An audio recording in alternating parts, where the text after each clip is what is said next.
Bonjour et bienvenue à ce webinaire sur les stratégies de développement de clientèle qui ne prennent pas tout votre temps.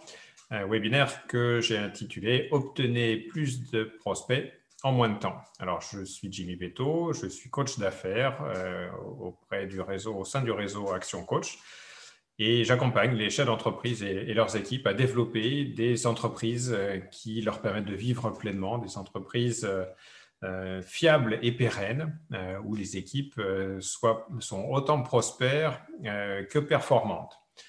Alors, pour aborder le sujet d'aujourd'hui,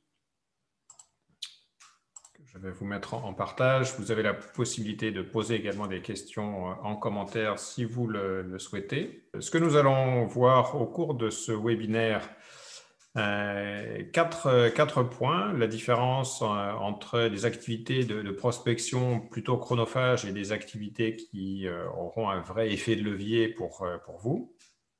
Nous aborderons la partie parrainage et recommandations, les partenariats et les alliances stratégiques. Et nous allons faire un petit crochet du côté de la publicité et des stratégies de visibilité qu'on va mettre dans ce groupe de stratégies. Pourquoi un crochet par là? On le verra. Je pense qu'il y a quelques similitudes entre les éléments que vous devrez rassembler pour des alliances stratégiques et ceux que vous devrez également utiliser pour la publicité. Alors, pour décrire ou préciser le parcours du développement commercial et de la mise en place de stratégies de développement de clientèle, j'aimerais faire une introduction sur un concept qu'on appelle l'échelle de la fidélité. Et sur cette échelle de la fidélité, on aime représenter l'ensemble des personnes qui constituent votre marché cible, et on les représente sous forme de catégories à différents niveaux sur cette échelle de la fidélité. Donc, chaque catégorie correspond à un échelon. Et dans votre marché cible, il y a des gens, par exemple, qui ont bien sûr toutes les caractéristiques pour acheter vos prestations, sinon elles ne seraient pas dans votre marché cible.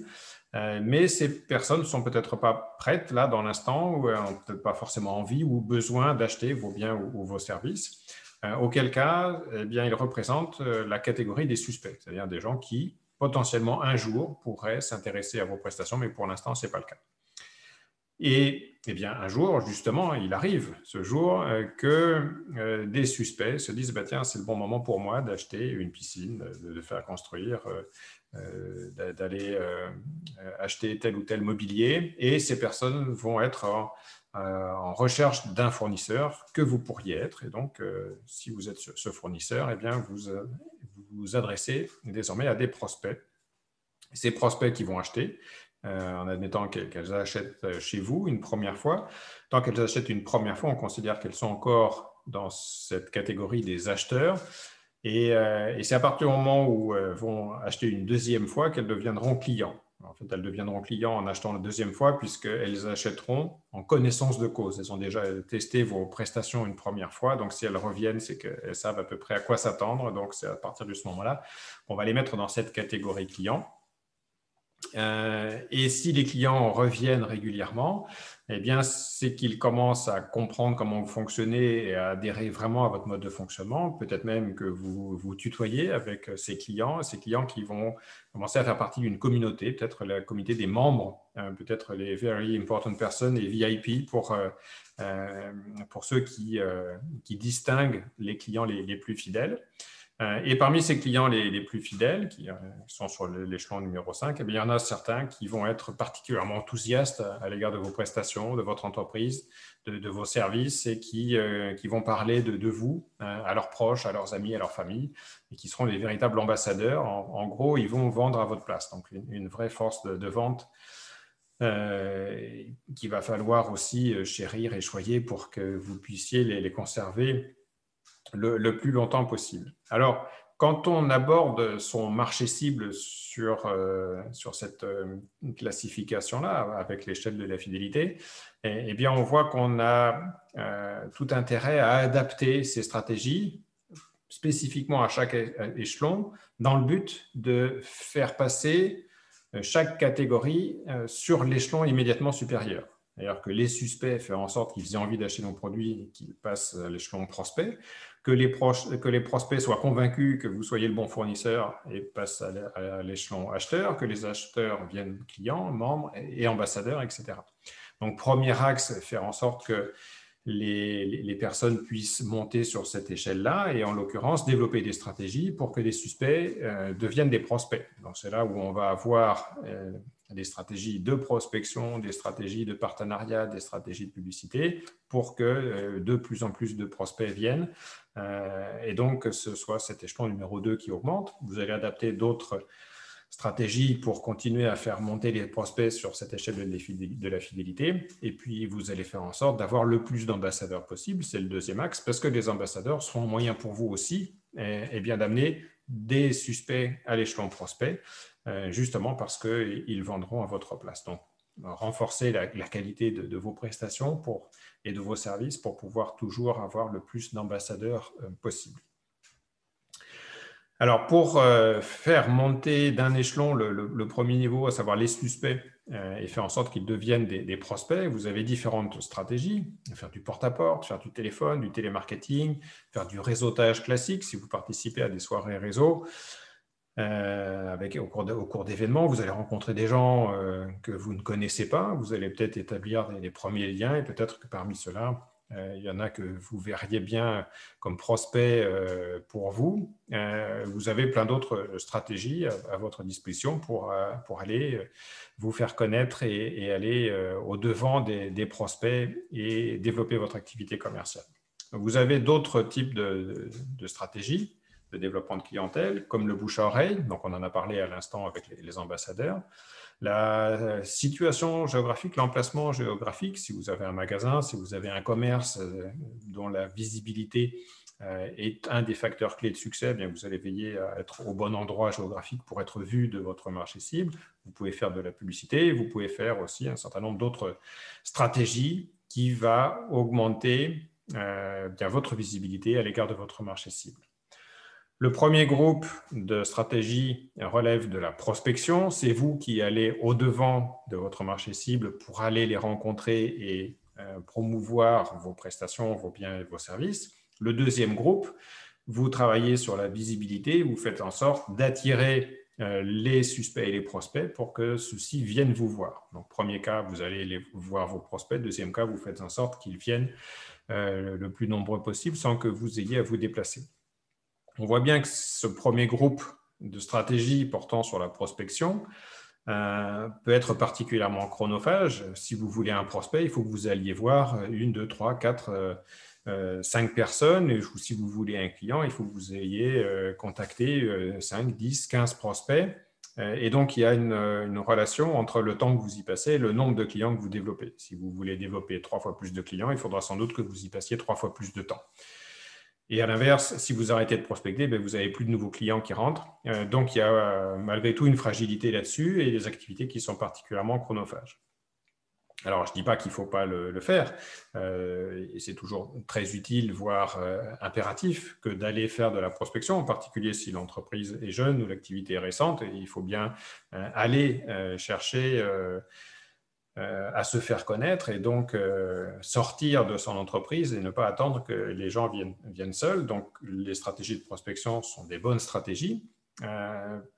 Par contre, à un certain moment, vous allez devoir développer des stratégies complémentaires ou alternatives qui vont vous permettre d'amener autant, sinon plus de prospects en y passant moins de temps. Et le deuxième groupe de stratégies, bouche à oreille, partenariat, celle qu'on va aborder tout à l'heure, dans très peu de temps, eh bien, sont de cet ordre-là. Ce sont des stratégies qui vont véritablement représenter un effet de levier pour vous. C'est-à-dire que l'idée, c'est qu'avec moins de temps passé en développement de clientèle, vous puissiez avoir, au contraire, plus de prospects.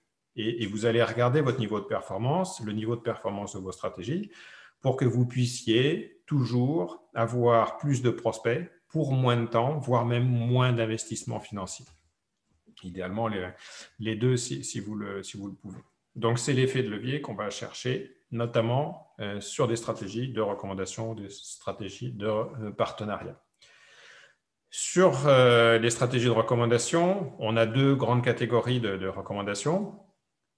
Les catégories que j'ai nommées ici, les recommandations spontanées. Alors, on verra qu'elles peuvent être un petit peu déclenchées, mais ce sont des recommandations qui viennent de la part de vos clients. Et pour avoir des recommandations spontanées, eh bien, la régularité et la rigueur sont des facteurs clés de succès, sont les éléments de la réussite. Il faut que vous puissiez entretenir une activité régulière qui donne l'occasion à vos clients de vous recommander auprès de leurs proches et de leurs contacts. Donc, à vous de définir la fréquence. Si vous avez des activités comme ça pour aller chercher des recommandations, que ce soit au niveau, sur un rythme mensuel, sur un rythme trimestriel ou annuel. Alors, annuel, c'est un peu, comment dire, c'est pas très fréquent, donc il faudrait augmenter un petit peu la fréquence. Mais l'idée, c'est d'aller au-devant des opportunités qui viennent au gré du hasard et d'imposer un rythme pour aller chercher des recommandations. Donc, allez demander des recommandations. Vous en obtiendrez beaucoup plus que si vous attendez sans rien faire que les recommandations arrivent. Alors, quand je dis demander des recommandations, il faut pouvoir distinguer différents cas de figure. Éviter le harcèlement. Si dès que vous êtes en face d'un prospect, vous lui imposez de vous donner deux noms de personnes à contacter de sa part pour pouvoir continuer à faire votre développement commercial, il se peut que vous soyez mal perçu, que ce soit préjudiciable à l'égard de l'image de votre marque ou de votre entreprise. Au contraire, si vous donnez envie à vos clients de vous recommander, eh bien, vous risquez d'avoir plus de recommandations, ou tout au moins que la recommandation soit plus appréciée ou faite avec plus de plaisir de la part de vos prospects, de vos clients, pardon, et en particulier de vos ambassadeurs. Alors, il y a certains métiers qui sont particulièrement formés à la demande de recommandations et pour qui ça fonctionne bien. Donc, si à chaque fois que vous voyez un prospect, vous demandez deux recommandations et que vous les obtenez et que votre activité s'enflamme et que vous avez une très belle image et que ça fonctionne pour vous, continuez. Très bien, ne le remettez pas en question. Par contre, si vous n'êtes pas dans cette situation-là, moi, je vous invite à solliciter des recommandations en donnant envie d'en faire plutôt qu'en faisant du harcèlement, bien entendu. Et pour faciliter les recommandations, vous pouvez mettre des outils, des bons de parrainage ou des éléments comme ça que vous allez pouvoir mettre à disposition de vos clients pour qu'ils puissent vous recommander facilement. Donc, rendez les recommandations faciles, c'est aussi un moyen d'en avoir plus. Donc, combiné au fait de donner envie à vos clients de vous recommander. Et là, vous allez obtenir une source de prospects simples, faciles et qui arriveront sur un flux continu. Pensez à remercier celui qui vous recommande, ça l'encourage à continuer dans ce sens-là. Et puis, d'un point de vue social, c'est toujours apprécié que d'être remercié. Et occupez-vous du prospect que votre client vous a amené. Occupez-vous-en de la meilleure façon possible. Si vous le négligez, eh bien, ce prospect reviendra vers son ami en lui disant « Mais comment ça se fait que tu m'as orienté cette entreprise? J'ai été reçu comme un chien dans un jeu de quilles. » Donc voilà, donc ce sera préjudiciable et pour votre image de marque et par rapport à la relation que vous aviez jusque-là avec votre client. Donc voilà, occupez-vous de vos prospects qui vous ont été amenés par recommandation de la meilleure façon possible. Alors déjà, il faut s'occuper de la meilleure façon possible de tous vos prospects, mais ceux qui viennent par le biais de la recommandation, encore plus. Alors, en parallèle des recommandations que j'ai nommées spontanées, on a des recommandations plus professionnalisées dans le sens où voilà, des groupes de personnes, de professionnels sont créés ici et là pour justement mettre les membres en relation avec des opportunités d'affaires, donc ce qu'on appelle des groupes de recommandations qui sont là spécifiquement pour amener des recommandations et pour que les membres s'amènent des recommandations les uns les autres. Voilà, ils se recommandent entre eux.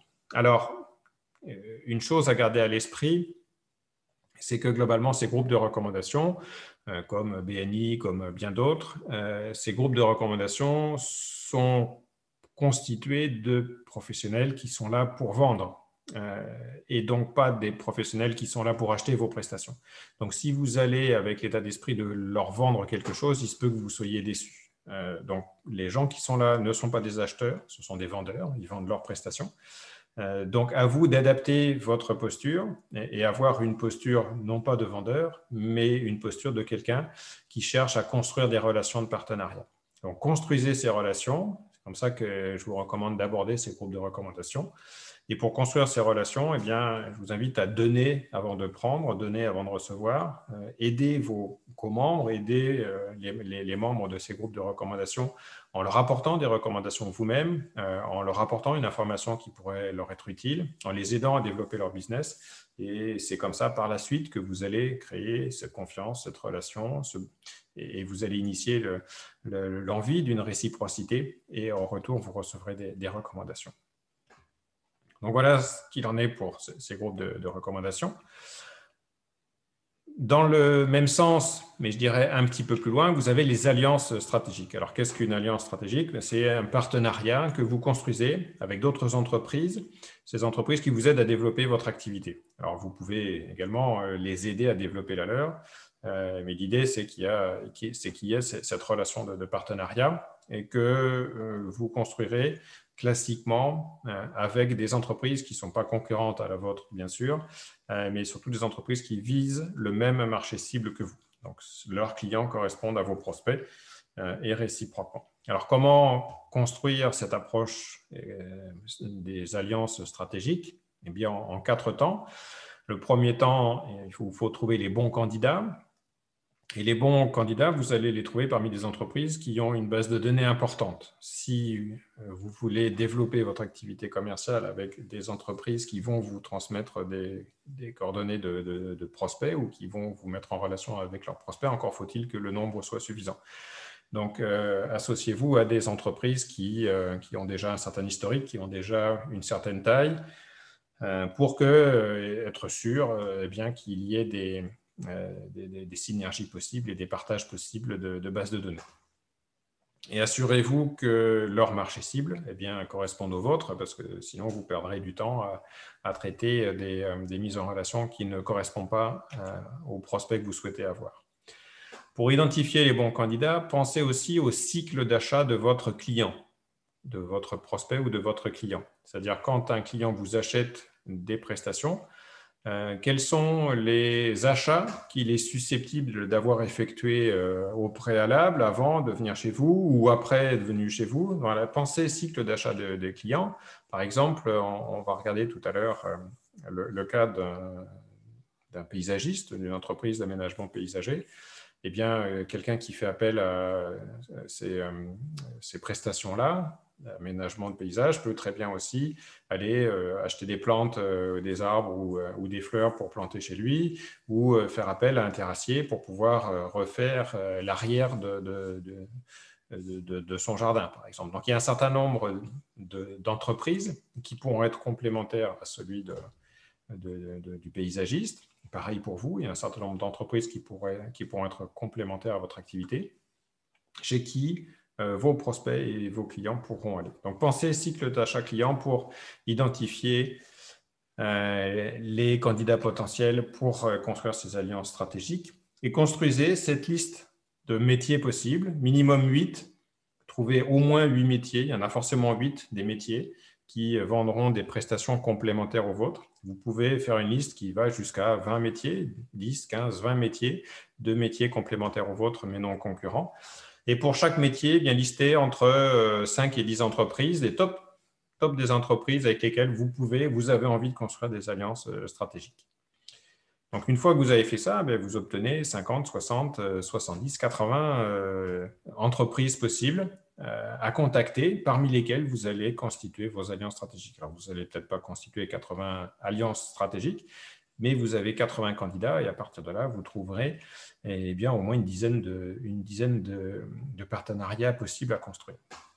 Alors, pour revenir sur l'exemple du paysagiste, eh bien, vous allez pouvoir vous inspirer du cycle d'achat du client. Et en particulier, un client peut très bien faire appel, comme je le disais, à une entreprise de terrassement, peut faire appel à un constructeur de maisons individuelles. Et une fois qu'il aura construit sa maison, il aura envie de faire un aménagement paysager sur les extérieurs. Il peut faire appel à un architecte paysager. Il peut faire appel à une entreprise d'amendement s'il a besoin de rajouter de la terre végétale ou quel que soit l'amendement qu'il a besoin d'ajouter dans son terrain. Il peut aller chercher du matériel de motoculture de plaisance. Il peut aller chercher du matériel d'irrigation, donc différentes entreprises, pépinières, pépiniéristes, vente de plantes, entretien ou élagage. Voilà 8 métiers, par exemple, qui peuvent être des métiers propices pour construire des partenariats et des alliances stratégiques pour une entreprise d'aménagement paysager. Si on prend une entreprise de traiteurs, par exemple, eh bien, quelqu'un qui veut organiser un événement avec 10, 20, 30, 40 personnes, on va peut-être chercher un fleuriste, on va peut-être chercher des gens dans l'événementiel pour l'aider à organiser son événement, on va peut-être chercher à louer du matériel hi-fi, on va peut-être chercher à louer d'autres types de matériel, table, vaisselle, on va peut-être chercher un DJ, quelqu'un qui va animer la soirée, ou si l'espace chez lui est trop restreint, trop petit, il va peut-être vouloir louer une salle en extérieur, donc location d'espace peut être aussi un autre métier. On va peut-être chercher du coup une entreprise de décoration pour préparer la salle ou l'espace. Et puis après l'événement, peut-être qu'une entreprise de nettoyage sera la bienvenue. Et voilà, cette personne veut peut-être ne pas passer tout son temps en cuisine, donc fera appel à un traiteur. Donc le client potentiel va peut-être chercher l'ensemble de ces entreprises ou une partie de ces entreprises. En tout cas, ce sera le même client, le même prospect qui peut s'adresser à différents types de métiers qui seront complémentaires les uns les autres. Eh bien, voici de quoi construire donc une alliance, une roue d'alliance stratégique pour un traiteur. Donc, pensez aux 8 métiers, 8, 9, 10, plus encore métiers qui peuvent correspondre à votre marché cible et qui seraient complémentaires à vos prestations. Et c'est comme ça que vous allez pouvoir identifier des candidats potentiels.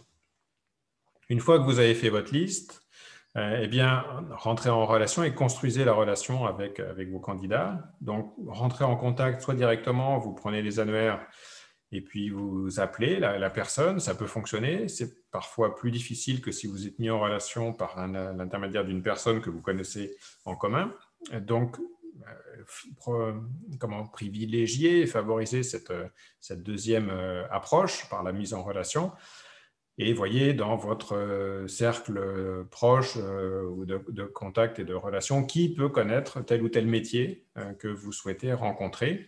Et vous pouvez aussi utiliser les réseaux sociaux, Facebook ou LinkedIn, pour voir quels sont les amis en commun entre une personne que vous souhaitez rencontrer et puis eh bien, quelqu'un que vous connaissez déjà. Et du coup, vous pouvez revenir vers la personne que vous connaissez déjà en disant bah, « Tiens, est-ce que tu connais un tel? Est-ce que tu pourrais me mettre en relation ?» Et en général, la personne vous mettra en relation avec plaisir. Donc, rentrez en contact avec un candidat potentiel pour votre alliance stratégique. Présentez le but d'une alliance stratégique, ce que vous en attendez, ce que vous pouvez offrir. Et puis, développer la relation, aussi bien professionnelle, mais apprenez à connaître la personne. Et plus vous allez passer du temps à construire cette relation, y compris en dehors du temps de travail, plus vous allez établir des alliances stratégiques fortes. Alors, quand je dis en dehors du temps de travail, ça peut être à l'occasion d'un match de basket, d'un match de rugby, d'une partie de golf. Voilà, tout ce que vous allez pouvoir faire en dehors du temps de travail comme temps passé à construire la relation, tout ça va renforcer eh bien, l'alliance stratégique que vous allez pouvoir mettre en place. Et soyez régulier après dans le suivi de cette relation. Une relation demande à être entretenue. Si vous contactez quelqu'un une fois par an, il y a peu de chances que vous obteniez quoi que ce soit de la relation. Troisième étape, eh bien, semer, donner, récolter, développer votre communauté. Vous pouvez mettre vos partenaires en relation les uns avec les autres au cours d'une réunion mensuelle, par exemple. Vous aurez un rôle particulier à jouer parce que vous serez le coordinateur, vous serez le lien entre tous ces partenaires et vous allez aussi accroître votre statut quelque part. Préciser les attentes et les objectifs que vous avez à l'égard de ces alliances stratégiques, remercier les contributeurs autant que possible, et puis féliciter les plus actifs. et cultiver la relation gagnant-gagnant-gagnant, la relation triple gagnant, à savoir vous, votre partenaire et votre client. Il faut que les trois puissent s'y retrouver. Et donc, vous allez pouvoir mettre en place des approches ou des stratégies qui vont permettre à chacun justement de pouvoir tirer son épingle du jeu et d'y trouver son compte. Par exemple, vous pouvez offrir quelque chose au client de votre partenaire. Que ce soit des services supplémentaires, ça va aider votre partenaire à valoriser son image aussi. Grâce à lui, son client bénéficiera d'un cadeau ou d'un tarif préférentiel chez vous, si c'est ce que vous offrez. Donc voilà, offrez quelque chose qui ne vous coûte pas beaucoup, mais qui a une valeur importante. Par exemple, un produit offert. Allez chercher en magasin, si vous avez une pâtisserie, eh bien, offrez un bon pour 30 ou 40 ou 50 euros de pâtisserie à venir chercher. C'est offert par votre partenaire et le client viendra chez vous. Si c'est la première fois qu'il vient chez vous, et bien du coup, vous aurez l'occasion de créer un lien avec ce prospect et de faire en sorte qu'il monte sur votre échelle de la fidélité, qu'il devienne client, membre et puis après ambassadeur. Vous pouvez offrir un filet anti-moustique, vous pouvez offrir un diagnostic si vous êtes dans les services, vous pouvez offrir tout un tas de choses. L'important, c'est que ça ne vous coûte pas beaucoup et que ça ait une valeur importante aux yeux de vos clients. Et alors, il faudra parler de la valeur justement de ce que vous offrez et pas du prix. Si vous offrez pour 50 euros de pâtisserie, eh bien, vous n'allez pas dire que ça vous a coûté que 9 euros de coût de production. Vous allez dire que vous offrez, vous allez dire à votre partenaire qu'il offre un cadeau d'une valeur de 50 euros. Et vous allez préparer tous les outils qu'il faut, qui lui seront utiles à votre partenaire pour pouvoir offrir ce cadeau-là facilement. Vous allez lui dire en quoi consiste le cadeau. Vous allez écrire le courrier ou l'email, comme ça, il n'a pas besoin de le faire. Donc, autant de temps de gagner pour lui. Et je vous garantis qu'il appréciera de voir que les choses sont faites et que vous avez un haut niveau de professionnalisme. Donc voilà, pour résumer sur les alliances stratégiques, 4 étapes: trouver les bons candidats, construire la relation, semer, donner, récolter, et cultiver une relation triple gagnant avec tout ce que vous allez pouvoir mettre en place pour faciliter la mise en relation d'une part et le fait que chacune des 3 parties y soit gagnant. Petit crochet promis par les autres stratégies de visibilité et la publicité en particulier. Donc, l'idée, c'est d'augmenter sa visibilité pour vendre. Et dans ce registre, se rendre visible seulement n'est pas suffisant. Il faut vraiment inciter le prospect à passer à l'action pour qu'il y ait un acte de vente. Sinon, la visibilité ne sert pas à grand-chose. Donc, vous choisirez le support adéquat, que ce soit la radio, la presse spécialisée, les outils numériques, sites internet, réseaux sociaux, enfin voilà, un certain nombre de supports, testés et mesurés à petite échelle, un petit budget. Si ça fonctionne et vous voyez que ça fonctionne, vous pouvez étendre sur des budgets plus conséquents. Si ça ne fonctionne pas, bien soit vous changez le message, soit vous changez le support et vous testez encore et encore et encore jusqu'à trouver les stratégies et les publicités qui vous apportent les prospects suffisants, en sachant que vous allez surveiller votre retour sur investissement, à savoir le ratio entre le coût de la publicité, par exemple, et ce que le client peut vous apporter.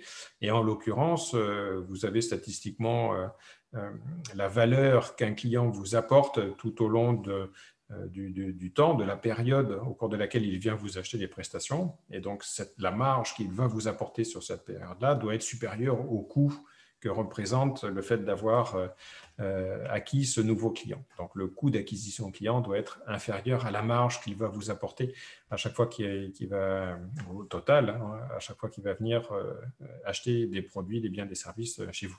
En tout cas, surveillez votre retour sur investissement et veillez à ce que chaque campagne ou chaque action de publicité soit rentable en soi. Si vous attendez 3 ans ou 5 ans avant que la campagne soit rentable, il se peut que vous mettiez en difficulté l'entreprise d'un point de vue financier. Donc, faites en sorte que chaque campagne soit rentable en soi.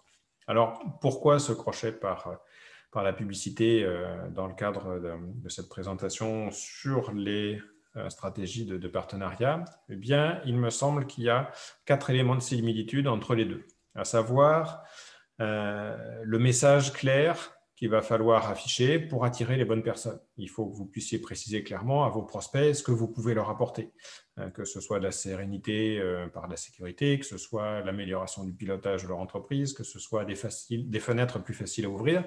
Voilà, il faut que vous puissiez accrocher l'attention de votre prospect par un message clair.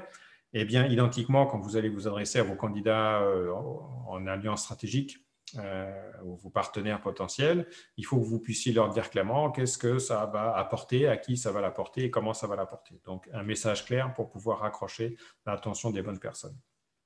Ensuite, il faut que vous puissiez afficher également et partager des valeurs pour que ce soit les bonnes personnes qui viennent vers vous, qui vous rejoignent. En termes de prospects, si vous n'affichez pas vos valeurs, vous risquez d'avoir des personnes disparates et vous rendre compte au bout de quelques temps que certains de vos clients ne sont pas les clients que vous souhaiteriez avoir parce qu'ils n'ont pas les mêmes valeurs que vous. Donc, plus vous serez clair sur vos valeurs, plus vous allez attirer les bons prospects.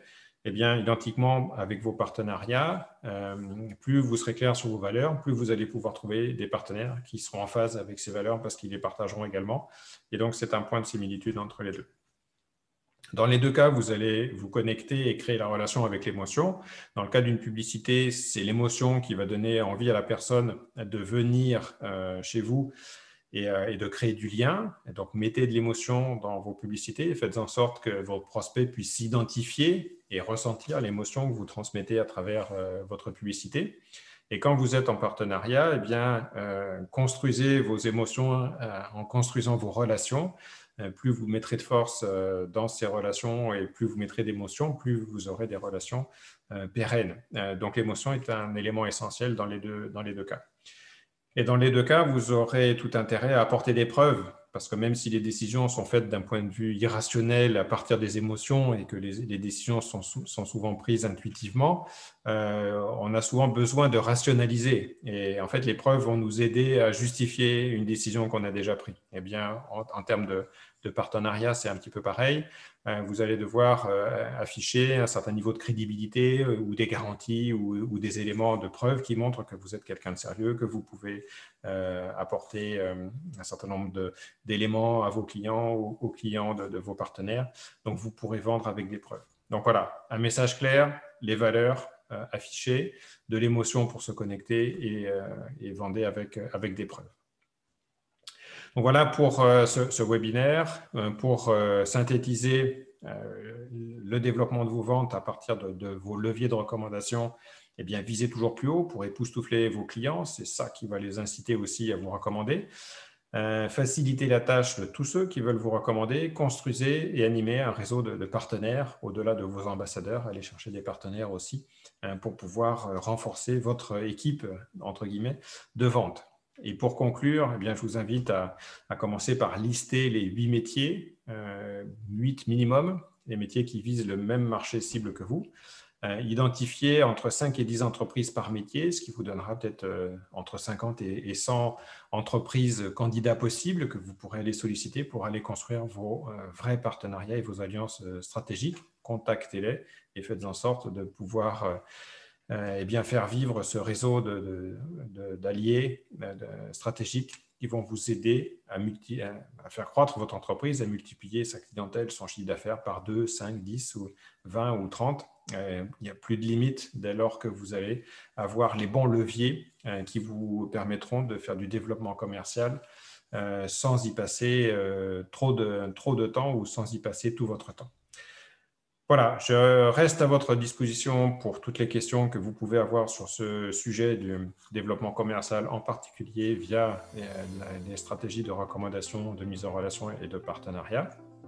Vous pouvez avoir une réponse personnalisée ou des informations complémentaires en vous adressant à moi par mail avec l'adresse mail qui s'affiche, jimibeto@zenesor.fr. Merci pour votre attention et à très bientôt. Au revoir.